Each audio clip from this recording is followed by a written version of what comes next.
made a deep impression. And when I got in the courthouse, I saw what the Nazis had done. Terms of the human experiments at Dachau concentration camp, which I worked on. And also the plans for aggression. The Hitler minutes of aggression acts. Plans for aggression. I'm going to declare war on Poland regardless of provocation at the first suitable opportunity. So I've been living and breathing it ever since, and I'm here today because of it. I just add a brief comment. My own reactions are similar, but I have suffered the trauma of being close hand to all of this, and that has certainly affected my thinking as well as my reason. And my commander-in-chief, General Eisenhower, whom I had high regard, also wrote, when he was president, that the only answer to war is to uphold the rule of law. And that has become my slogan, that law is better than war. And it seems so obvious to me that I have difficulty understanding why people would glorify war and not law. We've got to turn that around, and I know that it's difficult, as indicated, so let's keep trying. I would like to know something about the conditions under which you worked as prosecutors there, to get a first-hand idea from people who were there. Did you have the materials you needed, the communications you needed? I mean, ordinary law practice can be catch as catch can.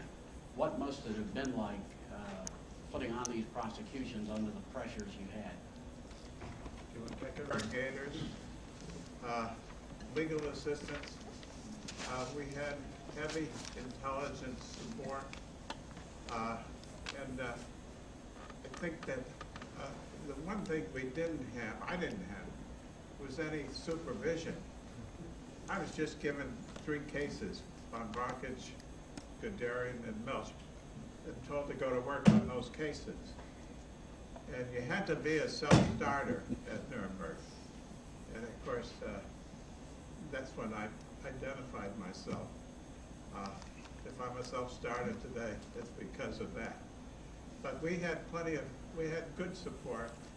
The one thing is that I drove the secretaries crazy because I would work long hours, and they didn't want to share in a 100-hour work week, which is not unusual today. So, yeah, I thought that it's just also that every night we went into the bar after the prosecution, after the courthouse, we went in the bar in the Grand Hotel where drinks, scotch, was 20 cents a drink. That led to having more drinks than you would normally have.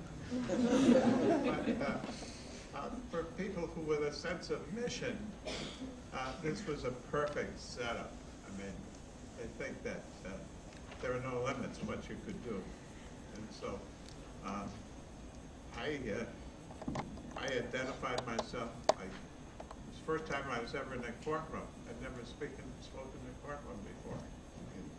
I'll yield my time to the gentleman who's standing there. It's so kind, and I appreciate it. And of course, we've been colleagues for many years.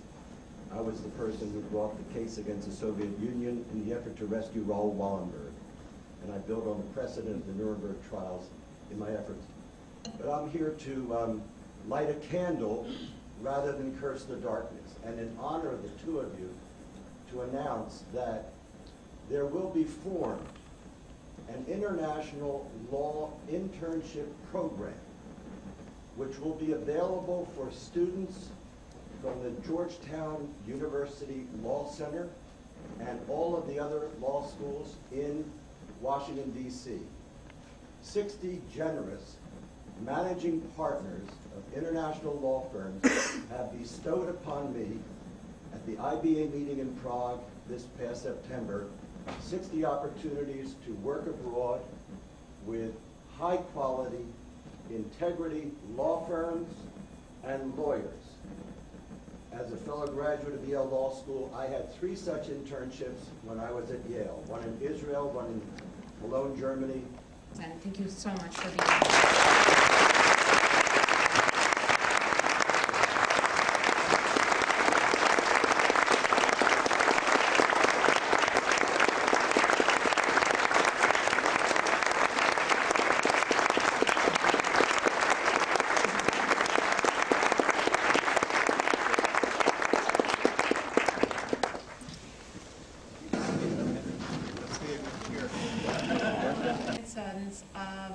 Justice Robert Jackson are present in our audience this morning, Bob and Tom Loftus. And so I would like to recognize them.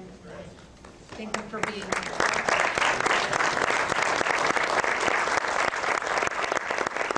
I'd also like to thank the Jackson Center for co-sponsoring this event. Michael Scharf is Professor of Law and Director of the Frederick K. Cox International Law Center at Case Western University School of Law. From October 2004 to March of 2005, Professor Scharf served as a member of the elite international team of experts, which provided training to the judges and prosecutors of the Iraqi Special Tribunal established to try Saddam Hussein. In February 2005, Professor Scharf and the Public International Law and Policy Group, a non-governmental organization he co-founded, were nominated for the Nobel Peace Prize by 6 governments and the prosecutor of an international criminal tribunal for the work they have done to help in the prosecution of major war criminals, including Slobodan Milosevic, Charles Taylor, and Saddam Hussein. Professor Scharf?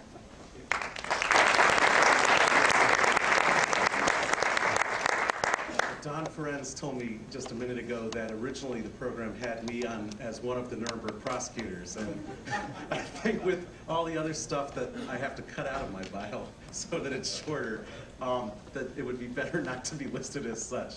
But anyway, it is a great pleasure to serve as a commentator after you've heard 2 of my mentors and good friends speak about their experiences at Nuremberg. I'm supposed to be talking about Nuremberg in the 21st century, observations of its modern impact. And Ben Ferenz is somebody who wrote the foreword of my very first book. He launched me on my career. And I have to say, watching that film of him giving that opening statement at his trial at Nuremberg for the first time, I'm sure you all felt the same way, but it gave me chills. And it really brought the historic importance of the event and the current relevance of it live in this courtroom. Or in this courtroom, as the case may be. Henry King, we are so lucky to have at the Case Western Reserve University School of Law. He's my good friend and colleague. He's my mentor. We spend hours every day, every week, talking about his experiences at Nuremberg, his experiences during the Rome negotiations for the International Criminal Court, and the contemporary relevance of what we're doing together. And he's been a great partner in our war crimes research effort there. I'd like to start by talking about the myth of Nuremberg, and that is that it had some didactic value that was overpowering and immediate. And it's important that we recognize this so that we can put it in its correct place and understand the appropriate place that international tribunals should serve in the peace and justice process around the world. Robert Jackson, of course, said famously that the most important thing about Nuremberg was that we would establish incredible events with credible evidence. And it was his view that if they could create a historic record of the 6 million deaths and all of the atrocities, that this would discredit the Nazis and help move Germany toward the West so that it could once again enter into the community of civilized countries, and ultimately that became very important to the United States as it recognized the Soviet Union as a looming threat and an iron curtain descending on Europe. Well, the truth is that Nuremberg didn't quite do that. And there was actually a scientific experiment conducted to find out whether it would. The United States government, the State Department, conducted a series of opinion polls in Germany every year from 1946 to 1958. They asked 2 questions. Question number 1, do you think the Nuremberg Tribunal was fair and appropriate? And question number 2, did you think Goering and the other Nazis who were convicted were really guilty? Now, if Robert Jackson was right, everybody would have seen the proceedings of Nuremberg. They would have read the transcripts of it, which were translated into German, and they would have recognized through this trial the errors of their ways, and they would have answered both questions that Nuremberg was fair and yes, these people were guilty. That's not what happened. In the first poll, 85% of the German people said that the trial was unfair. 87% said that Goering was not guilty. Similar numbers occurred every year to 1958. 1958 was the year that they had the commutations of many thousands of sentences of people who were convicted by the post-Nuremberg tribunals. That led the German people to believe that they were correct all along in believing that the Nuremberg was just a show trial, victor's justice, for why would the Americans let everybody out if they were truly guilty of these heinous acts? And on that year, the polls showed that 92% of the German people believed that Nuremberg was actually unfair and that the defendants were wrongly convicted. Now, the United States government stopped doing polls after that, and in fact, they took the extraordinary step of classifying these polls top secret. They were not declassified again for 55 years. 3 years ago, they were finally released, and scholars are now trying to make sense of the significance both of the polling results and the reason the US classified them. Well, that's not the same situation in Germany today. Anybody who's traveled there or knows the German people know that they've come around to embrace the lessons of Nuremberg and that they recognize the errors of the Nazi leadership. But it wasn't just the Nuremberg trial that did this. There were a series of other events and programs that together led to this transformation, and it took a full 2 generations to accomplish it. Well, first of all, one of the things that the occupying governments did is that they rewrote the history books. They got rid of all of the German propaganda and they replaced it with American propaganda. And the German people largely recognized that neither story was completely true. But after 2 generations of growing up, reading these histories, those lessons began to permutate through the German psyche. Also, they passed a law saying it was illegal to deny the Holocaust, so there wouldn't be any competing views that the German people were exposed to. Thirdly, in the 1960s, the German people had their own mini Nuremberg trials. And these trials did not focus on the aggressive war count, which was the most controversial for the German people, but rather on counts involving the commanders of the death camps, the concentration camps. And these, the German people recognized, were bad and were not justifiable under any circumstance. And finally, and most interestingly, in the 1970s, there was a very, in my opinion, second-rate miniseries called The Holocaust, starring Jane Seymour and a bunch of other B-rated actors in the United States, that showed not just in America, but also in Germany. It was the highest-rated TV show in the history of Germany. Almost everybody was glued to the television sets, learning about the Holocaust through Hollywood's eyes. And after that, the polls showed that the German people had finally cemented their views, that Nuremberg was an appropriate response and that the Nazis were guilty. Now, what does this tell us about modern-day use of international tribunals as a method of peace? Well, we know that the Yugoslavia Tribunal and the Rwanda Tribunal, for example, were created with the idea that they would lead to peace and reconciliation. In fact, the Security Council created them under their Chapter 7 powers as a method of restoring peace. Will they restore peace? Well, if we watch what's going on in Serbia and in Rwanda, the tribunals and their decisions have not had that effect. Largely what happens is that the nationalists continue to believe Slobodan Milosevic is innocent.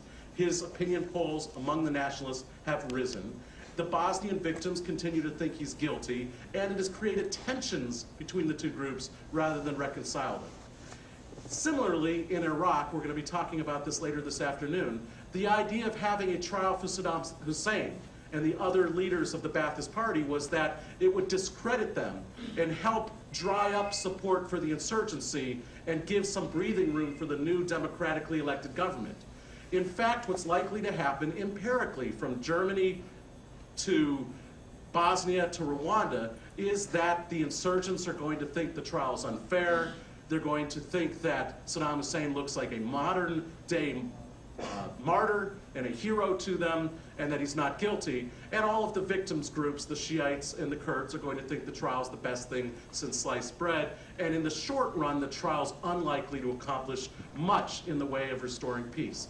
I say this not to denigrate Nuremberg. Nuremberg was very important, but so that we will have a realistic view of how to use the tool of international justice. It is equally dangerous for us as not using justice at all as using justice but having such a high view of what it is, an unrealistic view of what it is capable of, that we are going to be disenchanted with the results. Now, the real contributions of Nuremberg are in the rule of law. And it's interesting that a Harvard professor recently said that Hitler's epitaph is actually the modern day human rights instruments that resulted from his atrocities that never would have been possible if it wasn't for these types of heinous acts that shocked the world into changing its paradigm. Well, we heard some of these this morning. I'll just review them briefly. Nuremberg created the crime of aggression. It outlawed war, although the other tribunals have not enshrined the crime of aggression. The 1945 UN Charter did in Article 2, Paragraph 4. And although the Security Council has never actually, in a resolution, said that a country has committed an act of aggression, including in 1991 when they condemned the invasion by Iraq into Kuwait, and the entire world agreed on that resolution, there was no mention of aggression. Now, today, fast forward, the Iraqi Special Tribunal has included in Article 14 of its authority the ability to prosecute Saddam Hussein for the crime of aggression. He will be the first person prosecuted for this crime since Nuremberg in 60 years. And if it is successful, it may lead to what Henry King was hoping for, and that is the ICC's adoption of a definition of the crime of aggression and a triggering mechanism. We had Philippe Kirsch, the president of the ICC, speak at Case Western Reserve on Monday of this week. He was very skeptical that the current rate of negotiations would yield results. And he said they're all looking at what goes on in the Iraqi Special Tribunal because, ironically, that jurisprudence may decide the fate of the crime of aggression in modern day. Well, in addition, in 1946, the UN General Assembly adopted the Nuremberg Principles, which you've heard so much about this morning. We know that anyone who commits an international crime is now criminally liable. It's not just states that are responsible, but individuals who can be prosecuted. And as Henry mentioned, it extended universal jurisdiction from piracy to war crimes and crimes against humanity. Here's an interesting little paradox. 10 years ago, when Pol Pot was captured, David Sheffer was the ambassador at large for war crimes issues at the State Department. He knew that in the United States we did not have universal criminal jurisdiction over the crime of genocide, and that the Cambodians were unlikely to prosecute Pol Pot. So he went from country to country to country, trying to convince them to use their universal jurisdiction laws to prosecute Pol Pot. Fast forward just a few years ago, those same countries who were encouraged by the United States to have robust universal criminal jurisdiction were now told by the United States, in the context of indictments of Henry Kissinger and George Bush, that they would either have to stop their universal jurisdiction or maybe the United States would move NATO out of their territory. And I'm talking, of course, about Belgium, which did, in fact, amend its statute. Spain and other countries have not amended their statutes, and universal jurisdiction still exists on the books of many countries. Also, ironically, the U.S. is one of the only countries that has universal civil law jurisdiction. Our Alien Tort Claims Act and our Torture Victim Protections Act allows anybody in the world to be sued in a U.S. court. And the administration is now trying to nibble bit by bit at that. Last year, the Alvarez-Machane case that came out of the Supreme Court said that that could only be used for the most heinous acts, but all of those covered by Nuremberg would have still been encompassed. Now, we also have the Nuremberg principle that says there's no head of state immunity or official act immunity. This is also very controversial to this day. It's still unsettled. In the Pinochet case, the United Kingdom said that a head of state, who was a former head of state, still had head of state immunity for crimes against humanity. But if at the time of the crime it was covered by a convention like the Torture Convention, which specifically waived head of state immunity, then for those crimes, and only those crimes, were head of state immunity not applicable. In the Charles Taylor case, David Crane did a wonderful job of convincing the International Tribunal, or the Hybrid Tribunal of Sierra Leone, to decide that Charles Taylor did not have head of state immunity.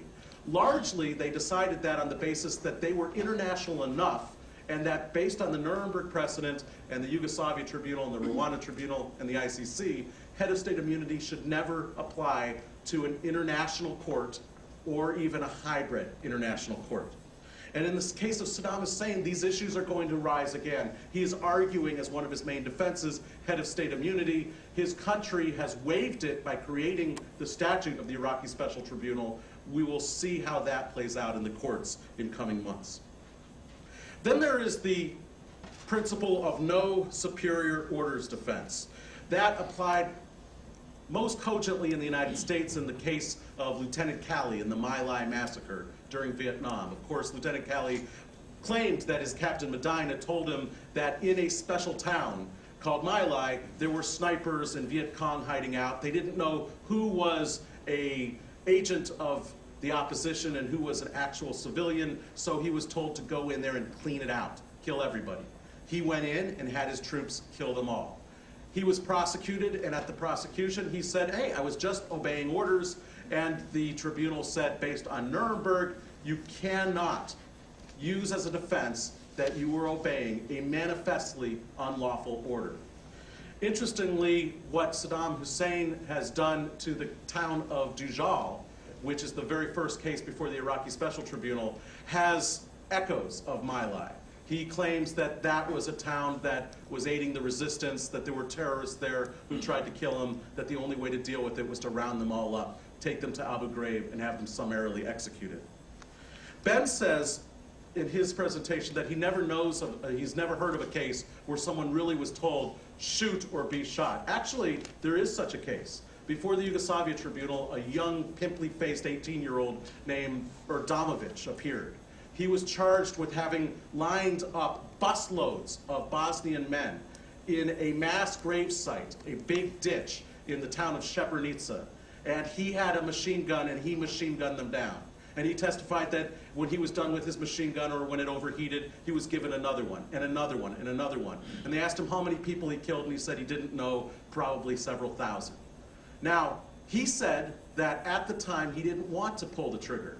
And his general, who is yet to be prosecuted, who is still at large, General Ratko Mladic, went up to him, held a gun to his head, and said, you either pull the trigger or you stand over there with him. The Yugoslavia Tribunal recognized this principle from Nuremberg and said it is not an absolute defense. But they did use it, as Ben suggests, in mitigation, and he only served 5 years, and he is now out and about. He's a big advocate for international justice, and he was also very useful in some other trials. Another principle from the Nuremberg principles that the General Assembly adopted was the one of fair trials. Remember, Robert Jackson said we must never forget that the record upon which we judge these defendants today is the record upon which history will judge us tomorrow. To pass them a poisoned chalice, as Henry reminded us, is to put it to our lips as well. Well, that principle led to Article 14 of the International Covenant on Civil and Political Rights, which enshrines basically all of the due process rights that we have in our Bill of Rights in the United States and internationalizes it.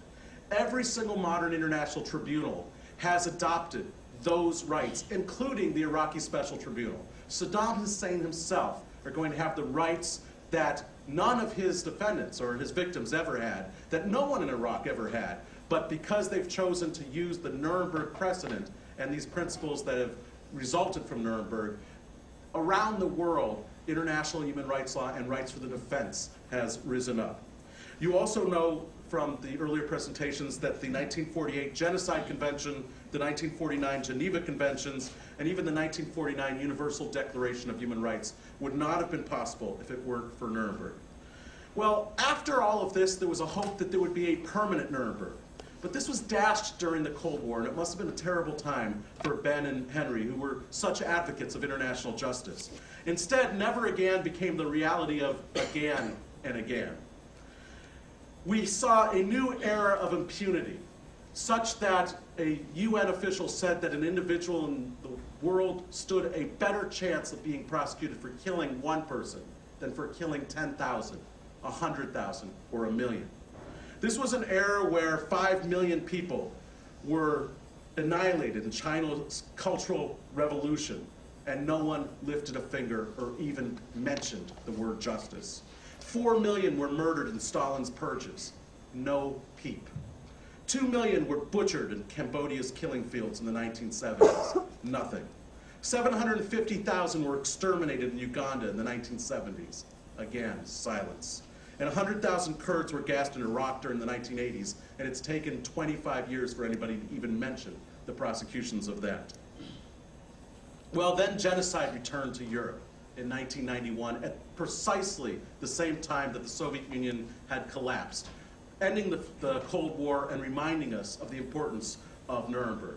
That's where I came into this show. I was attorney advisor for UN Affairs, and I was assigned the role of helping create the Yugoslavia Tribunal, the first truly international tribunal since Nuremberg. Well, the Nuremberg Tribunal begat the Yugoslavia Tribunal, which in 1994 begat the Rwanda Tribunal. And the reason I say that there's a direct relationship is I was there in the Security Council when it voted to create the Rwanda Tribunal. And there was skepticism about whether that action should have been taken until the Prime Minister designate of Rwanda came into the chamber and he said, is it because of the color of our skin? Is it because we are Africans that you do not create a tribunal for us, but you create one for Yugoslavia? And almost instantly, the Security Council members were shamed into action. Had Rwanda occurred before Yugoslavia, I'm not confident at all that we would have seen an international tribunal for Rwanda. But the Yugoslavia Tribunal begat the Rwanda Tribunal, which in 2000 begat the Special Court for Sierra Leone, in 2001 the Special Similar Court for East Timor, in 2002 the Rome Statute for a Permanent International Criminal Court entered into force. As Henry mentioned, last week, Mexico became the 100th country. It's interesting, the United States tried to play the role of the Grinch. It thought that it could put pressure on countries to keep them from ratifying the ICC. But just like that TV show that comes around every time this time of year, the United States couldn't keep the ICC from coming. And more countries have ratified it than even the most optimistic supporters could have expected. And then in 2004, Iraq created its internationalized domestic court, which we'll be talking about more this afternoon. And this year, the hybrid international domestic Cambodia War Crimes Tribunal will enter into force. We are now seeing a new age of accountability. The age that Ben and Henry envisioned is actually coming to fruition. I know we're running out of time, so I'm just trying to figure out what I want to leave out from here. Well, let me just say this. In his report to the president, Robert Jackson was a realist, and he recognized that Nuremberg wasn't perfect. He recognized that there were warts and all. And he said, quote, many mistakes have been made and many inadequacies must be confessed. But I am consoled by the fact that in proceedings of this novelty, errors and missteps will also be instructive to the future. And the international tribunals have learned much from the Nuremberg errors and missteps. Sometimes errors are just as instructive as successes. The international tribunals, for example, have created rules of procedure and evidence that are over 100 pages long, whereas at Nuremberg it was a scant 5 pages. These give the defendant the right to a lawyer, to silence, to exculpatory evidence, to exclude tainted evidence, to cross-examine witnesses, to call their own witnesses, and to have an appeal, none of which were available at Nuremberg. And the modern day tribunal's rules of procedure are actually being adopted by many domestic courts, so they are having a proliferating effect. But have we really learned the lessons of Nuremberg? Last month, I appeared at a conference sponsored by the Jackson Center in Chautauqua, New York. And Abbey Mann was there. He was the person who wrote the Academy Award-winning screenplay for the movie Judgment at Nuremberg. Actually, this is a copy of the screenplay. Now, the movie, how many of you are aware of that movie or seen that movie? Oh, that's great. Okay, so all of you have seen it. You know it was based on the real-life Control Council Law number 10 judges trial. And there, the judges were prosecuted for acting as accomplices in the perversion of the justice system as a weapon against the Jews and other enemies of the regime. I want to take a minute, and Greg, forgive me because you've heard this imitation, but I want to take a minute to quote from that judgment from the movie that was delivered by Spencer Tracy, who played the presiding judge. And I'm going to do a little bit of a Spencer Tracy imitation. I've been working on this a little bit. But think about these words and their contemporary relevance, and I think it'll be a little chilling for you. He says, "The defendant's record and his fate illuminate the most shattering truth that has emerged from this trial. If he and the other defendants had been degraded perverts, if all of the leaders of the Third Reich had been sadistic monsters, then these events would have had no more moral significance than an earthquake or any other natural disaster. But this trial has shown that under a national crisis, ordinary, even able and extraordinary men can delude themselves into the commission of crimes so vast and heinous that they beggar the imagination. How easily it can happen. There are those in our own country, too, who today speak of the protection of country, of survival. A decision must be made in the life of every nation. At the very moment when the grasp of the enemy is at its throat, then it seems that the only way to survive is to use the means of the enemy, to rest survival on what is expedient, and to look the other way. Only the answer to that is survival as what? A country isn't a rock. It's not an extension of oneself. It's what it stands for. It's what it stands for when standing for something is the most difficult.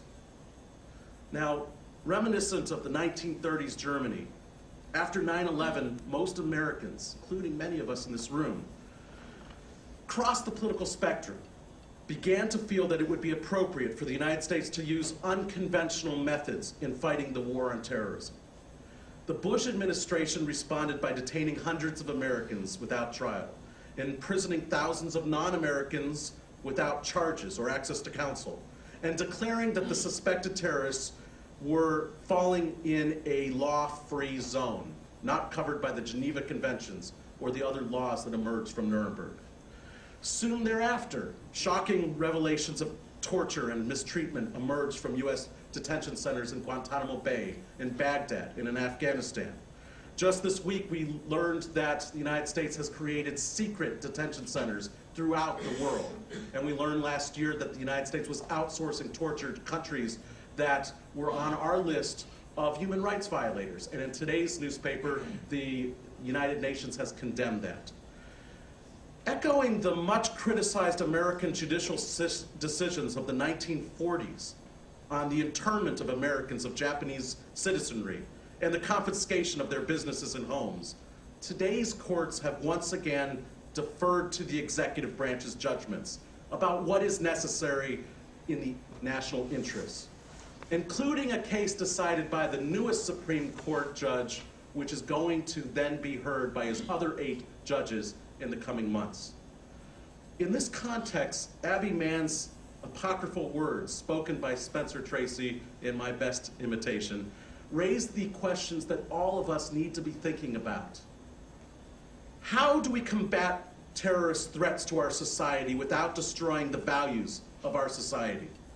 How do we protect our constitutional democracy without contravening fundamental constitutional and democratic principles? How do we ensure the survival of our country and at the same time make sure that we can live with what survives?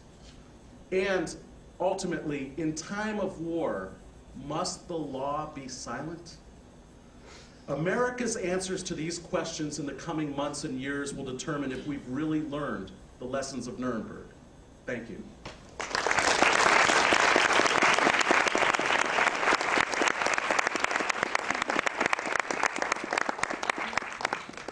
Thank you very much, Professor Scharf.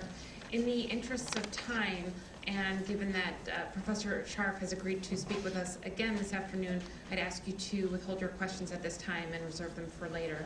A few notes about lunch. There will be a boxed lunch in the Gurwitz Center on the 12th floor, and Kathleen Ebner at the ABA is said to be the one with the key, so I would encourage you to follow her. Thank you very much.